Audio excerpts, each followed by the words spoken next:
તે જીરુનું ખેતર છે। હળવદ તાલુકાના ચરાડવા ગામનું જે આ ખેતર છે અને વાસુદેવભાઈ મગનભાઈ નામના ખેડૂતનું આ ખેતર છે, જ્યાં જીરુનો પાક છે તેમાં કોઈ અજાણ્યા શખ્સ દ્વારા અન્ય દવાનો છંટકાવ કરવાને કારણે ખેતરમાં જીરુનો પાક છે તે સંપૂર્ણપણે બળીને ભસ્મીભૂત થઈ ગયો છે। અત્યારે દ્રશ્યોમાં તમે ખેતરના હાલ જોઈ શકો છો। એક બાજુ જીરું છે તે સુકાઈ ગયેલું જોવા મળી રહ્યું છે અને બીજી બાજુ જીરુનો પાક છે તે લીલો જોવા મળી રહ્યો છે।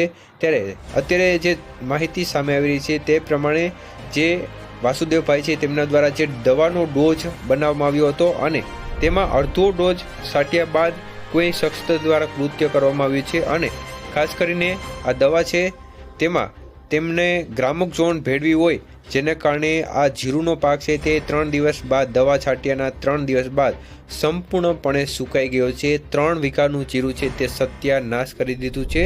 તો કોઈ અજાણ્યા શખ્સનું આ એવું કારસ્તાન હોય તેવું સામે આવી રહ્યું છે અને 3 વીઘા જેટલું જીરું છે તે સંપૂર્ણપણે બળીને ખાખ થઈ ગયું છે। અત્યારે તમે સ્ક્રીનમાં જોઈ શકો છો જે લીલો પાક છે ત્યાં સુધી દવાનો છંટકાવ કર્યો, ત્યારબાદ જે આ મજૂર છે જેમણે ભાગમાં આ જીરું રાખેલું છે તેમના દ્વારા કહેવામાં આવ્યું છે તે મુજબ અડધે સુધી દવામાં કોઈ પ્રોબ્લેમ નહોતો, પરંતુ ત્યારબાદ કોઈએ દવામાં કોઈ મિક્સિંગ કરી દીધું હોય, ગ્રામોક્ઝોન જેવી દવાઓનું મિક્સિંગ કરી દીધું હોય, જેને કારણે દવામાં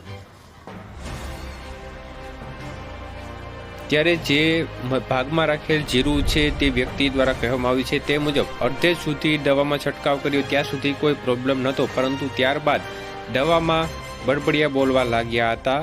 એટલે કે દવામાં ત્યારબાદ કોઈએ ભેળસેળ કરી હોય, ગ્રામોક્ઝોન ભેળવી હોય તેવું તેમનું કહેવું છે। અત્યારે દ્રશ્યો તમે ખેતરના હાલ જોઈ શકો છો। સંપૂર્ણપણે જીરુનો પાક છે તે નષ્ટ થઈ ગયો છે। આમાં 1 કિલો જીરું પણ થાય એમ નથી। તેમના દ્વારા ખેડૂતો જે છે તેમના દ્વારા કહેવામાં આવ્યું છે તે મુજબ ખેડૂતને 3 લાખ રૂપિયાનું નુકસાન થયા હોવાના સમાચાર સામે આવી રહ્યા છે। 2 થી 3 લાખ જેટલા રૂપિયાનું જીરું થવાની શક્યતાઓ હતી, પરંતુ સંપૂર્ણપણે પાક છે તે કોઈએ દવાનો છંટકાવના કારણે નિષ્ફળ ગયો છે। તો ખૂબ જ દુઃખદ સમાચાર ગણી શકાય, કારણ કે આવું કૃત્ય છે તે એક પ્રકારનું ખૂબ જ ખરાબ કૃત્ય ગણી શકાય અને આવો ખારખેદ રાખવો